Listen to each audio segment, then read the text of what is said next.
Hi everyone, let's have a look at another game of Xiangqi Chinese Chess. This game was played in 2010 at the Xiangqi Cup between two grandmasters.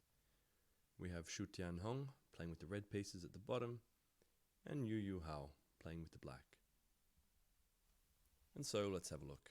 In this game, we see a rather well-known opening, both players developing their pieces, and if we have a look at the position after a few moves, we can see that red has both of his cannons here sandwiched in between his knights. Meanwhile, black just has one of his cannons sandwiched in between, and another one out on the flank. Here, red pushes a pawn. This restricts the movement of this knight here.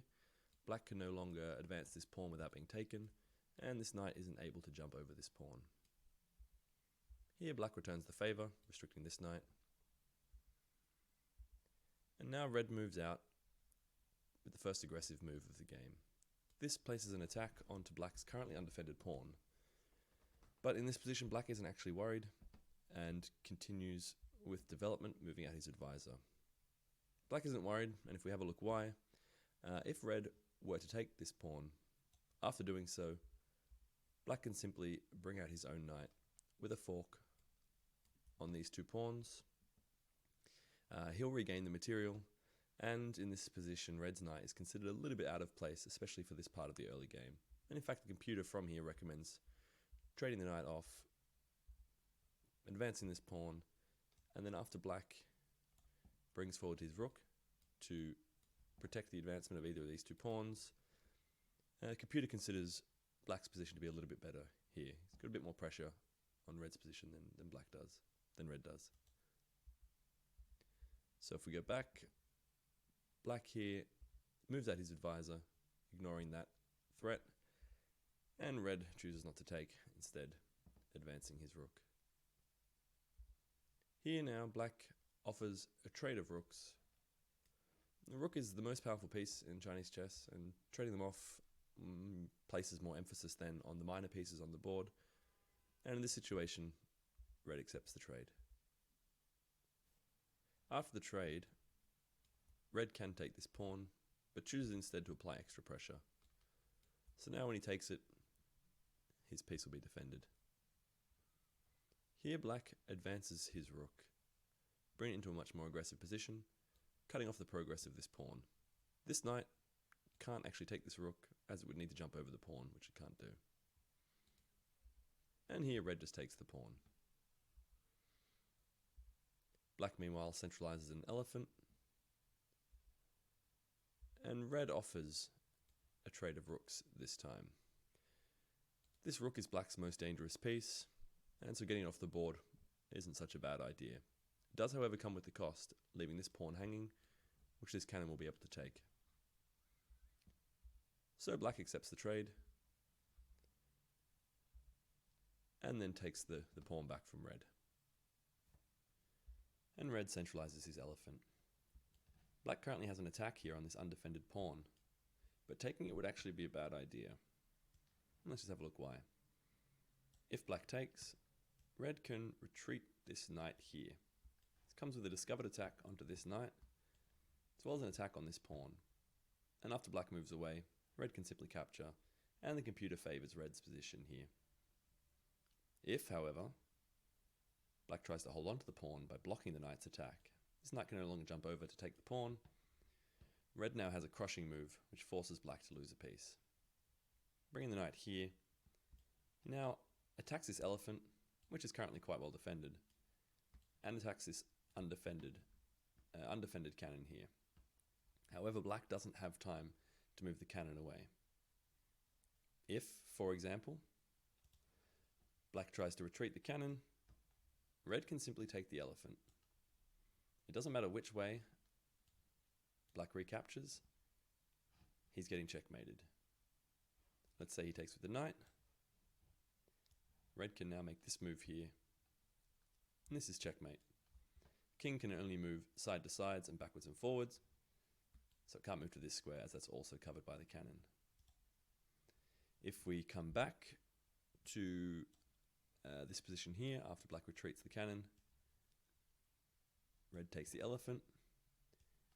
If black takes with the elephant, Red can do a similar little sequence. Bringing this cannon down here. This is check. Again, the king can't retreat. The only move is to block with the elephant. And again, this is checkmate. The king has no available squares. So red would be forced to give up either the elephant or the cannon. Black doesn't go for this line, and instead develops his knight. Here red opens up the attack anyways, coming with a double attack onto these two pieces. But now black can actually block the knight's attack with his own knight. Red now pushes a pawn, offering up a trade, which black accepts. Black now continues advancing his knight, putting some pressure into red's position. And here red makes a move which is actually a pretty big blunder and gives black some winning ideas. In this position, black can now bring in his own knight. This blocks the attack from red's knight onto his elephant and also opens up an attack from the cannon onto the knight. Red has to move his knight away, and after doing so, black can simply snap up red's elephant for free. However, black missed this idea and goes for a different idea, which the computer still likes. Bringing across his cannon, now with an attack onto red's elephant. Red's able to now move his own cannon away. This interrupts the attack from black's cannon and also places some pressure onto black's central pawn. In this position now, black actually moves deeper in with his knight, and the computer really doesn't like this move. It actually says that red now has a decisive advantage. Red's able to trade off this knight, and black recaptures with his cannon.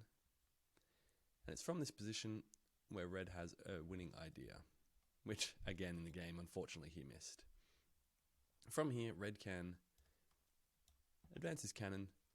This defends from afar for this pawn, because now if black takes with his cannon, red can simply recapture. And so here, computer suggests that black moves deeper into red's position with his cannon, and red can now take this central pawn for free. I'm sorry, not for free. Black's then able to take red's central pawn, but after this move, red is now threatening checkmate. If we just say, let's just say black makes a random move, advancing this pawn, red can simply dive deep into black's territory, and this is check on the king. The king only has one legal move, and after taking that move, red now can move his cannon to the side. This is check, and this square's covered by the knight, so this is checkmate. So of course in this position here, black can't make a random move, and the only move to prevent things is to bring back his cannon, blocking that future check.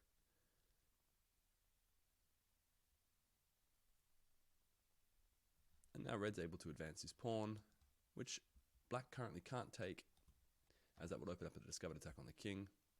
So if he moves the king out of the way, threatening to take this pawn, red can just keep pushing it, and this pawn now is deep into black's territory and will begin putting a lot of pressure onto his pieces.